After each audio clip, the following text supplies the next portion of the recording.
I'm just getting a note here from our producer, Candace Quo. The family is now clapping in the courtroom. As a reminder, there is his mother, 6 of his children in the courtroom, and Combs, he is now praying on his knees. This is an incredibly emotional moment. And as a reminder, there are no cameras in the courtroom. There will be court sketches.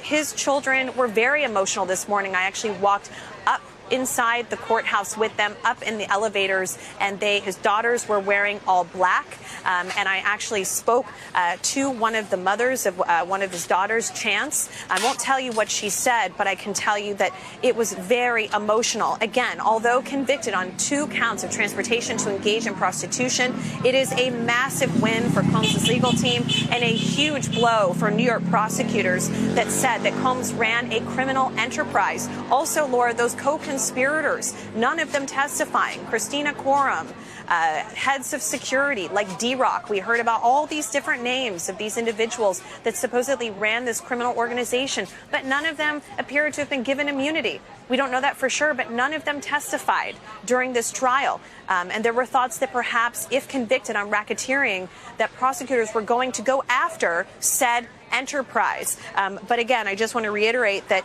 Combs' family clapping moments ago and Combs praying on his knees. Laura? Chloe, since you followed this so closely and you were in the courtrooms for so many weeks covering this, can you just remind our viewers about the defense team's strategy here? Because I know you and I talked at various points about whether it was going to backfire. And you look at that screen and you see all those not guilty verdicts, all those acquittals on some of the most serious charges of using force and using coercion. And they heard so much evidence about all of the drugs and all of the threats and Combs telling that these women, I'm going to release these tapes if you don't do what I want. And yet the jury did not think it enough. What was the theory, Chloe, that the defense used in terms of why he should be acquitted here? Because I remember in closing arguments, they were saying things like this was a modern day love story. And we wondered if that was going to backfire. Sure. I mean, look, that is certainly a point that myself and others, they lost us there, because no great modern love story consists of repeated domestic violence, okay? And Combs' team owned up to the fact that he is a bad guy. He is an abuser of women. He is a drug addict. This is not vindication that Combs has led a straight and narrow life.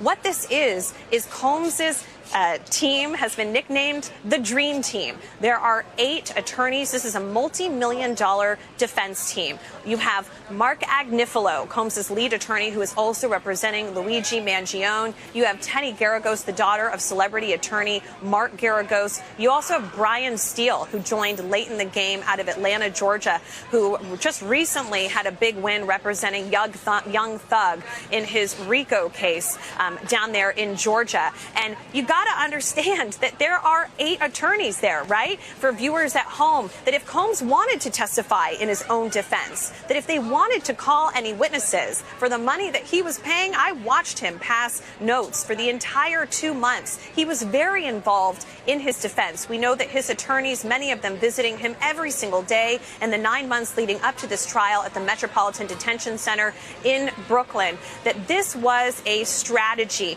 to try to show a united force, that prosecutors did not meet their burden of proof. NBC's Danny Ceballos has said multiple times on our air that if they don't feel as though the prosecutors proved their case, why put on a defense? This is a common strategy for defense attorneys. It's also common to not put your client on the stand and potentially incriminate themselves. And so what you're seeing is that these were attorneys that were confident. And we are looking right now at the courthouse right now, hoping that perhaps the family or even some of the attorneys are going to come out. More likely, Laura, the family will be coming out, because those lawyers for Combs, they have a letter that is due in about 2 hours to the judge explaining why Combs should be released. They have said that they will put up a $1 million bond. They have said, take his plane. We don't have his plane. We've already put his houses up, his mansion in Star Island. We've put that up for collateral. That this is low-hanging fruit, transportation to engage in prostitution. Still illegal, a 10-year mandatory maximum prison sentence. But again, unlikely that he would serve that full amount of time. I mean, again, there were also, assumptions that perhaps Combs was going to go to President Donald Trump for a pardon if he was convicted across the board here. And you even heard President Trump speaking at one point that he was open to looking at the facts, but that he didn't know enough. We don't know what sort of options that this team is weighing, but we know that this legal team, and I can tell you firsthand, they have been buttoned up. They are very reticent to speak to the media. That is the last thing on their minds right now. They have been very, very focused on trying to get Combs out of prison and to find him some sort of vindication. And today, again, I can't say it enough, after sitting in that trial, Laura, for nearly 2 months, a massive blow to Cassie Ventura, to Jane, to the employees who testified, to Mia, one of his former assistants who testified under a pseudonym, and to those prosecutors who told those jurors multiple times that Combs is a criminal, that he should be behind bars for the rest of his life because he was running a criminal enterprise. But that was not proven today. Chloe, stand by. We're going to come back to you soon.